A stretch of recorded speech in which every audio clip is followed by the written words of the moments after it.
ಎಲ್ಲರಿಗೂ ನಮಸ್ಕಾರ. ಎಲ್ಲರೂ ಹೆಂಗಿದ್ದೀರಿ? ನಾನು ಕೂಡ ಆರಾಮಿದ್ದೀನಿ. ಇವಾಗ ನಾವು ಹುಬ್ಬಳ್ಳಿಯಿಂದ ಮೈಸೂರು ಹತ್ತಿರ ಇರುವಂಥ ಸುತ್ತೂರಿಗೆ ಹೋಗ್ತಾ ಇದ್ದೀವಿ. ಆ ಒಂದು ವ್ಲಾಗ್ ನಿಮ್ಮ ಜೊತೆ ಶೇರ್ ಮಾಡ್ಕೊಳ್ತಾ ಇದ್ದೀನಿ. ಯಾರೆಲ್ಲ ಫಸ್ಟ್ ಟೈಮ್ ನಮ್ಮ ಚಾನಲ್ನ ನೋಡ್ತಾ ಇದ್ದೀರಾ ದಯವಿಟ್ಟು ಸಬ್ಸ್ಕ್ರೈಬ್ ಮಾಡಿಕೊಂಡು ಸಪೋರ್ಟ್ ಮಾಡಿ. ಇವಾಗ ನಾವು ಮನೆಯಿಂದ ಸ್ಕೂಟಿ ತೊಗೊಂಡು ಹೊಸೂರು ಬಸ್ ಸ್ಟಾಪ್ವರೆಗೂ ಹೋಗ್ತಾ ಇದ್ದೀವಿ. ಹೊಸೂರು ಬಸ್ ಸ್ಟಾಪಲ್ಲಿ ಮತ್ತೆ ಸ್ಕೂಟಿ ಹಚ್ಚಿಬಿಟ್ಟು ಅಲ್ಲಿಂದ ರೈಲ್ವೆ ಸ್ಟೇಷನ್ಗೆ ಆಟೋದಲ್ಲಿ ಹೋಗ್ತಾ ಇದ್ದೀವಿ. ಆಟೋದವರು 150 ರೂಪಾಯಿ ಕೇಳ್ತಾಯಿದ್ರು. ಯಾಕಂದರೆ ಟೈಮ್ ಆಲ್ರೆಡಿ 9:30 ಆಗಿತ್ತಲ್ವ, ಹಾಗಾಗಿ ರೇಟ್ ಸ್ವಲ್ಪ ಜಾಸ್ತಿನೇ ಹೇಳ್ತಾಯಿದ್ರು. ಪರವಾಗಿಲ್ಲ, ನಾವು ಹೋಗಲೇಬೇಕಾಗಿತ್ತಲ್ವ, ಹಾಗಾಗಿ 150 ರೂಪಾಯಿ ಕೊಟ್ಟು ರೈಲ್ವೆ ಸ್ಟೇಷನ್ಗೆ ಬಂದು ಸಿದ್ಧಾರೂಢಜ್ಜರಿಗೆ ನಮಸ್ಕಾರ ಮಾಡಿಕೊಂಡು ಹಾಗೆ ಮುಂದಕ್ಕೆ ಬಂದ್ವಿ. ನಾವು ಅರ್ಜೆಂಟಾಗಿ ಬರೋದ್ರಿಂದ ನಾವು ರಿಸರ್ವೇಷನ್ ಮಾಡಿಸಿರಲಿಲ್ಲ. ಟಿಕೆಟ್ ತೊಗೊಂಡೇ ಟ್ರೈನಿಗೆ ಹೋಗಬೇಕಾಗಿತ್ತು. ಮಕ್ಕಳು ಕರ್ಕೊಂಡಂತರೂ ಜನರಲ್ಲಿಗೆ ಹೋಗೋದಂದ್ರೂ ತುಂಬ ಕಷ್ಟ ಆಗುತ್ತೆ. ಟಿಕೆಟ್ ಕೂಡ ತೊಗೊಂಡ್ರು. ಟ್ರೈನ್ ಬಂದುಬಿಟ್ಟು 10:50ಕ್ಕೆ ಐತಂತಂದರು. ಹುಬ್ಬಳ್ಳಿಯಿಂದ ಮೈಸೂರಿಗೆ ಹೋಗುವಂಥ ಟ್ರೈನು 4ನೇ ವಿಭಾಗದಲ್ಲಿ ಐತಂತರು. ಅಲ್ಲಿ ಹೋಗ್ತಾ ಇದ್ವಿ. ಊಟ ಎಲ್ಲ ಮುಗಿಸ್ಕೊಂಡಿದ್ವಿ ಮುಂಚೆನೇ. ನಂತರ ಇಲ್ಲಿ ನೋಡ್ಬೋದು ರೈಲ್ವೆ ಸ್ಟೇಷನ್ನಲ್ಲಿ ಎಲ್ಲರೂ ಬುತ್ತಿ ಕಟ್ಕೊಂಡ್ಬಂದಿದ್ರು. ತುಂಬ ಜನ ಬಾಗಲಕೋಟೆ, ಗದ್ದನಕೆರೆ ಇಲ್ಲಿಂದ ಬಂದಿದ್ರಲ್ವ, ಅವರೆಲ್ಲ ಬುತ್ತಿ ಕಟ್ಕೊಂಡೇ ಬಂದು ಊಟ ಮಾಡ್ತಾಯಿದ್ರು. ಇವಾಗ 10:40ಕ್ಕೆಲ್ಲ ಟ್ರೈನ್ ಬಂತು. ಎಲ್ಲಿ ಸೀಟ್ ಸಿಗುತ್ತೋ ಇಲ್ಲ ಅಂತ ಭಯ ಆಗಿತ್ತು. ಯಾಕಂದರೆ ನೋಡ್ಬೋದು ಎಷ್ಟೊಂದು ಜನ ನಿಂತಿದ್ದಾರೆ. ಎಲ್ಲರೂ ಕೂಡ ಸುತ್ತೂರಿಗೆ ಹೋಗೋರೇ ಇದ್ದರು. ತುಂಬ ಜನ ಅಲ್ಲಿ ಮಕ್ಕಳನ್ನ ಹಾಸ್ಟೆಲಲ್ಲಿ ಇಟ್ಟಿದ್ದಾರೆ. ಹೆಂಗೋ ಸೀಟ್ ಕೂಡ ಸಿಕ್ತು. ಇಲ್ಲಿ ಇರೋವಂಥ ತಮ್ಮಂದಿರೆಲ್ಲರೂ ಧಾರವಾಡದವರು. ಇವರೆಲ್ಲರೂ ಸಂಕ್ರಮಣಕ್ಕೆಲ್ಲೋ ಟ್ರಿಪ್ ಹೋಗ್ತಾಯಿದ್ರು. ಹೆಂಗೋ ಅಡ್ಜಸ್ಟ್ ಮಾಡಿ ನಮಗೆ ಸೀಟ್ ಬಿಟ್ಕೊಟ್ರು.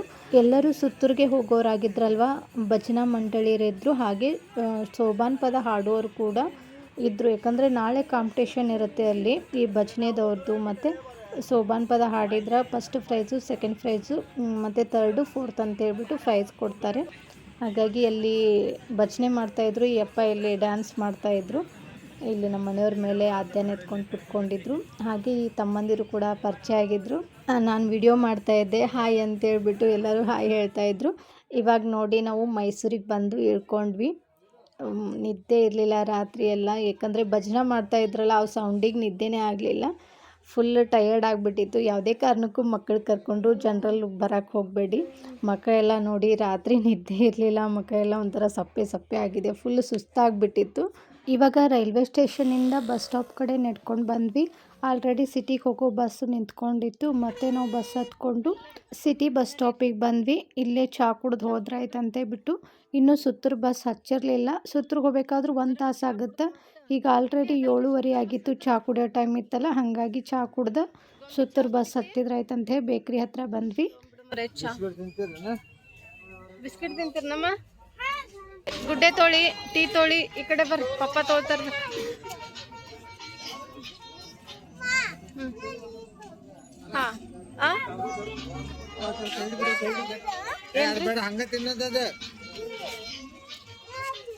ತೊಳಿ, ಟೀ ತೊಳಿ ಒಂದು ತೊಂಬಿಡಿ.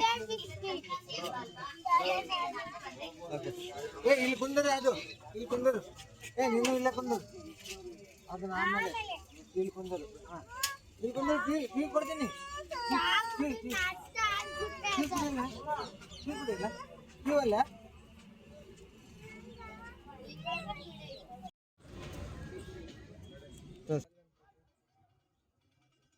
ಚಹಾ ಕುಡ್ದು ಬಸ್ ಸ್ಟಾಪಿಗೆ ಬಂದಿವಿ ನೋಡ್ರಿ. ಎಷ್ಟು ಜನ ಅದಾರ. ಆದರೂ ಬಸ್ ಭಾಳ ಬಿಟ್ಟಿದ್ರು. ಸುತ್ತೂರು ಜಾತ್ರೆ ಇತ್ತಲ್ಲ, ಹಾಗಾಗಿ ಜನ ಜಾಸ್ತಿ ಬರ್ತಾರಂತ ಹೇಳ್ಬಿಟ್ಟು ಜಾಸ್ತಿ ಕೂಡ ಬಸ್ ಬಿಟ್ಟಿದ್ರು. ನೋಡಿ ಬಸ್ ಬಂತು, ಸುತ್ತೂರು ಬಸ್ಸು. ಇವರೆಲ್ಲರೂ ಕೂಡ ಸುತ್ತೂರಿಗೆ ಹೋಗುವವರು. ಸೀಟ್ ಸಿಗುತ್ತೆ ಇಲ್ಲ ಅಂದ್ಕೊಂಡ್ವಿ. ಸದ್ಯಕ್ಕೆ ನಮಗೆ ಮತ್ತೆ ಸೀಟ್ ಸಿಕ್ತು. ಇವಾಗ ಮೈಸೂರಿಂದ ಸುತ್ತೂರಿಗೆ ಬರಬೇಕಾದ್ರೆ 1 ತಾಸು ಆಯ್ತು ನೋಡ್ರಿ. ಇದು ಸುತ್ತೂರು ಬಸ್ ಸ್ಟಾಪು. ನೋಡದೇ ಇರೋರಿಗೆ ಹೇಳ್ತಾ ಇರೋದು. ಏನಪ್ಪ ಬಸ್ ಸ್ಟಾಪ್ ಅದು ತೋರಿಸ್ತಾ ಇದ್ದಾರೆ ಅನ್ಕೋಬೇಡಿ. ಈ ಬಸ್ ಸ್ಟಾಪಿಂದ ಜಾತ್ರೆ ಸ್ಟಾರ್ಟ್ ಆಗುತ್ತೆ ನೋಡಿ. ದೊಡ್ಡ ಜಾತ್ರೆ ರೀ ಇದು. ಇಲ್ಲಿಂದ ಸ್ಟಾರ್ಟ್ ಆಗುತ್ತೆ. ಎಲ್ಲಿಗಂತಂದರೆ ಸ್ಕೂಲ್ವರೆಗೂ, ಗದ್ದುಗೆವರೆಗೂ ಇದೇ ಥರ ಜಾತ್ರೆ ಇರುತ್ತೆ. ದೊಡ್ಡ ಜಾತ್ರೆ. ನಮ್ಮ ಕಡೆ ಬನಶಂಕರಿ ಜಾತ್ರೆ ಹೆಂಗಿರುತ್ತೆ ನೋಡಿ, ಅದೇ ಥರ ಜಾತ್ರೆ ಇರುತ್ತೆ ಇಲ್ಲಿ.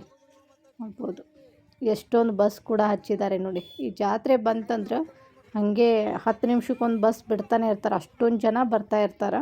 ಭಾಳ ಸ್ವಚ್ಛ ಇಟ್ಕೊಂಡಾರ. ಧೂಳು ಹಾಕ್ಬಾರ್ದು ಅಂಥೇಳಿ ರೋಡಿಗೆ ನೀರು ಸಹ ಹಾಕ್ಯಾರ. ನೋಡ್ಬೋದು ಇಲ್ಲಿ ದೊಡ್ಡ ದೊಡ್ಡ ಜೋಕಾಲಿ ಬಂದಾವು. ಭಾಳ ಚಂದ ಐತ್ರಿ ಜಾತ್ರೆ. ಎಷ್ಟು ಜನ ಬಂದರೂ ಸ್ವಲ್ಪನೂ ಕೂಡ ಗದ್ದಲಾಗಲ್ಲ. ಎಷ್ಟು ಚೆನ್ನಾಗಿ ಮೇಂಟೈನ್ ಮಾಡ್ತಾರೆ ಇಲ್ಲಿ.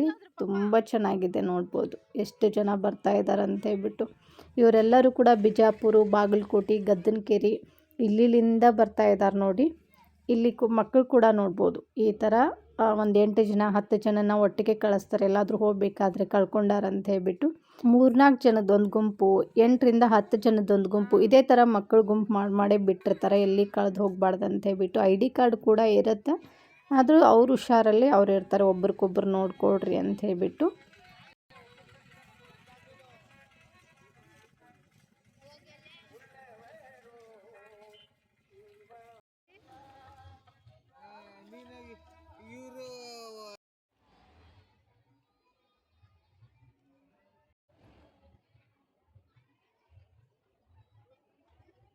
ಜಳಕ ಮುಗಿಸ್ಕೊಂಡು ನಾಷ್ಟಕ್ಕೆ ಬಂದ್ವಿ. ನಾಷ್ಟಕ್ಕೆ ಉಪ್ಪಿಟ್ಟು ಕೇಸರಿ ಬಾತ್ ಇತ್ತು. ಮಕರ ಸಂಕ್ರಾಂತಿ ಆಗಿದ್ದರಿಂದ ಎಳ್ಳು ಬೆಲ್ಲ ಕೊಡ್ತಾಯಿದ್ರು ಈ ಥರ ಪ್ಯಾಕ್ ಮಾಡಿ. ಇದು ಕಪಿಲ ಅತಿಥಿ ಗೃಹ. ಇಲ್ಲಿ ಉಳ್ಕೊಳ್ಳೋಕೆ ವ್ಯವಸ್ಥೆ ಮಾಡಿರ್ತಾರೆ, ಸ್ನಾನ ಎಲ್ಲ ಮಾಡ್ಬೋದು, ರೆಸ್ಟ್ ಕೂಡ ಮಾಡ್ಬೋದು. ಇವಾಗ ಮಕ್ಕಳು ಹಾಸ್ಟೆಲ್ ಕಡೆ ಹೋಗ್ತಾ ಇದ್ದೀವಿ ನಾವು. ಇಲ್ಲಿ ನೋಡಿ ಬೊಂಬೆಗಳನ್ನು ಎಷ್ಟು ಚೆನ್ನಾಗಿ ಮಾಡಿದ್ದಾರೆ ಅಂತ ಹೇಳ್ಬಿಟ್ಟು. ಹಸಿರು ಸೀರೆ ಉಟ್ಕೊಂಡಾರ, ಹನಿಗೆ ಬುತ್ತಿ ಹಚ್ಕೊಂಡಾರ, ಎಷ್ಟು ಚಂದ ವೆಲ್ಕಮ್ ಮಾಡಾಕುಂತಾರ ಅಂತ ಹೇಳ್ಬಿಟ್ಟು. ಇಲ್ಲಿ ಕೂಡ ನೋಡ್ಬೋದು ದೇವ್ರು ಹೊತ್ಕೊಂಡಿದ್ದಾರೆ, ಮಸ್ತ್ ಅಂದ್ರೆ ಮಸ್ತ್ ಡೆಕೋರೇಷನ್ ಮಾಡಿದ್ದಾರೆ. ಇಲ್ಲಿಂದ ಹಾಸ್ಟೆಲ್ವರೆಗೂ ಕೂಡ ಜಾತ್ರೆನ ಇರ್ತೈತೆ, ಎಲ್ಲ ಕಡೆ ಅಂಗಡಿಗಳನ್ನು ಇಟ್ಟಿದ್ದಾರೆ. ಇದು ಹಾಸ್ಟೆಲ್ ಮೇನ್ ಗೇಟ್ ನೋಡಿ ಇದೆ. ಆ ಕಡೆ ಈ ಕಡೆ ಆನೆಗಳನ್ನು ನಿಲ್ಲಿಸಿದ್ರು. NCC ಮಕ್ಕಳು ನಿಲ್ಲಿಸಿರ್ತಾರೆ, ಹಂಗೆ ಸಾವಿರಾರು ಜನ ಪೊಲೀಸರು ಇರ್ತಾರೆ, ಎಲ್ಲ ವ್ಯವಸ್ಥೆ ಇರುತ್ತೆ, ಎಲ್ಲ ಸ್ವಚ್ಛತೆ ಕಾಪಾಡ್ತಾರೆ ನೋಡಿ. ಏನಾದರೂ ಗೊತ್ತಾಗಲಿಲ್ಲ ಅಂತ ಹೇಳ್ಬಿಟ್ಟು ಮಾಹಿತಿ ಕೇಂದ್ರದ್ದು ಟೆಂಟ್ ಕೂಡ ಹಾಕಿದ್ರು.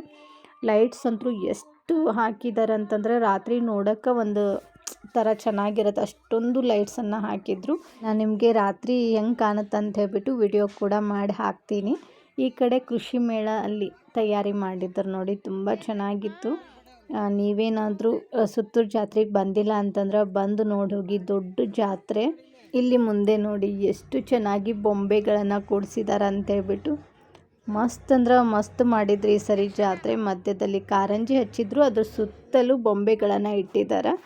ರಾತ್ರಿ ಚೆನ್ನಾಗಿ ಕಾಣಿಸುತ್ತೆ ನೋಡಿ, ಮಧ್ಯದಲ್ಲಿ ಲೈಟ್ ಕೂಡ ಹಾಕಿದಾರಲ್ವ, ರಾತ್ರಿ ನೋಡೋಕೆ ಇನ್ನೂ ಸುಂದರವಾಗಿರತ್ತೆ ಅಂತಲೇ ಹೇಳ್ಬೋದು.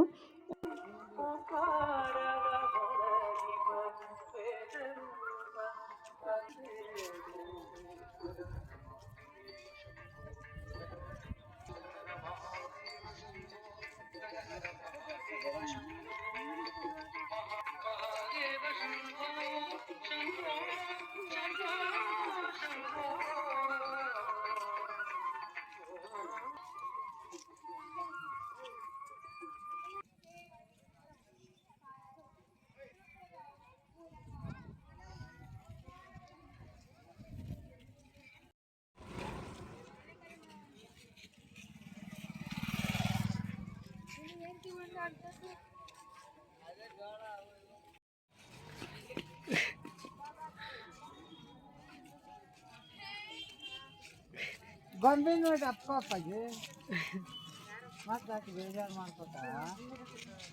ಬಾ, ಯಾರು ಅವ್ರು ಅಲ್ಲಾಕ್ ನಿಂತಿದ್ದೆ? ವರ್ಷ ಆರಾಮ? ಆರಾಮದಿಲ್ವಾ ನೀವು? ನಾನು ಆರಾಮಿದ್ದೀನಿ. ನಾಷ್ಟ ಮಾಡಿದ್ದಿ? ನಿಮ್ದು? ನಮ್ದು ಆಯ್ತು. ಏನಿದು ಮೂಗಿ ಹಿಂಗೆ ಅಲ್ಲ ಇದು ಬಿದ್ದಿರ್ಬೇಕು. ಮೇಘ ಎಲ್ಲಿ?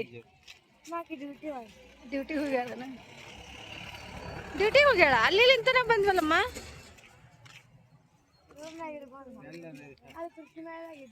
ಕೃಷಿ ಮೇಳದಾಗ ಅದಾವಣ. ಕೃಷಿ ಮೇಳದಾಗ ಅವಾಗ ನೀರು ಕೊಡಾಕಿದ್ರಲ್ಲ ನಾವು ಹೋದ ಸರಿ ಬಂದಾಗ, ಅಲ್ಲೇ ಹೋಗೋಣ ಬರ್ರಿ ಮತ್ತೆ. ಇವಾಗ ಕೃಷಿ ಮೇಳದ ಕಡೆ ಬಂದ್ವಿ. ಇಲ್ಲೆಲ್ಲ ತಯಾರಿ ಜೋರಾಗೇ ಇತ್ತು. ಇವತ್ತು ಸಂಕ್ರಮಣ ಆಗಿರೋದ್ರಿಂದ ಅಲ್ಲಿ ನೋಡ್ಬೋದು ಎಷ್ಟು ಚೆನ್ನಾಗಿ ಹಸುಗಳ ಅಲಂಕಾರ ಮಾಡಿದ್ದಾರೆ ಅಂತ ಹೇಳ್ಬಿಟ್ಟು. ತುಂಬ ಚೆನ್ನಾಗಿತ್ತು. ಇಲ್ಲಿ ಫೋಟೋ ತೆಗೆಸ್ಕೋಬೋದಂತೆ ಫ್ರೇಮ್ ಹಾಕಿದ್ರು. ಮೇಘ ಬಂದ್ಲು.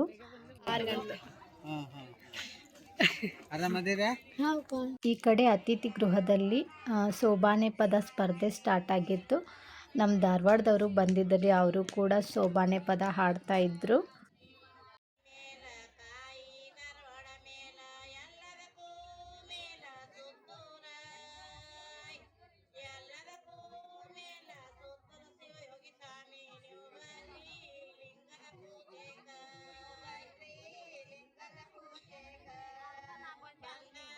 ಸ್ವಲ್ಪ ಹೊತ್ತು ಕೂತ್ಕೊಂಡು ಸೋಬಾನೆ ಪದ ಕೇಳಿ ಇಲ್ಲಿ ಸಾಂಸ್ಕೃತಿಕ ಮೇಳ ಅಂತೇಳ್ಬಿಟ್ಟು ಜಾತ್ರೆಯಲ್ಲಿ ಇದು ಯಾವಾಗಲೂ ಇರುತ್ತೆ. ಡ್ಯಾನ್ಸ್ ಮಾಡ್ತಾರೆ, ಒಳ್ಳೊಳ್ಳೆ ಕಂಟೆಂಟ್ ಇಟ್ಕೊಂಡು ಡ್ಯಾನ್ಸ್ ಮಾಡಿರ್ತಾರೆ, ತುಂಬ ಚೆನ್ನಾಗಿರುತ್ತೆ. ಇಲ್ಲಿ ಸ್ವಲ್ಪ ಕೂತ್ಕೊಂಡ್ವಿ.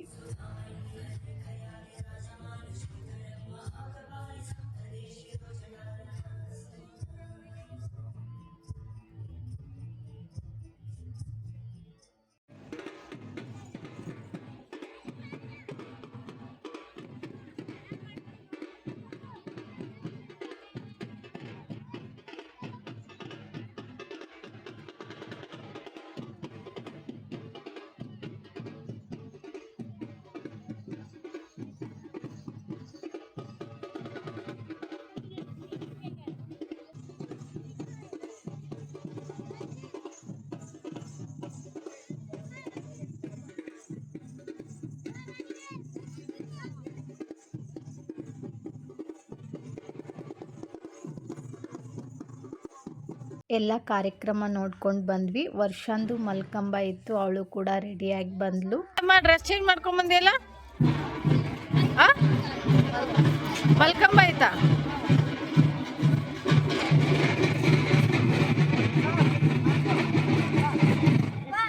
ಹಾ,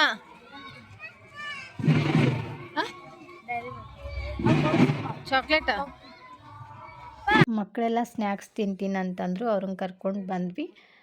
ಮೇಘ ಮಸಾಲೆ ಪುರಿ ತಿಂತೀನಿ ಅಂತಂದ್ಲು. ವರ್ಷ ನಾನು ಗೋಬಿ ಮಂಚೂರಿ ತಿಂತೀನಂದ್ಲು. ಮೇಘ ಹೇಳ್ತಾ ಇದ್ಲು ಮಸಾಲೆ ಪುರಿನೇ ಸೂಪರ್ ಆಗಿದೆ ಮಮ್ಮಿ ಅಂತೇಳಿ.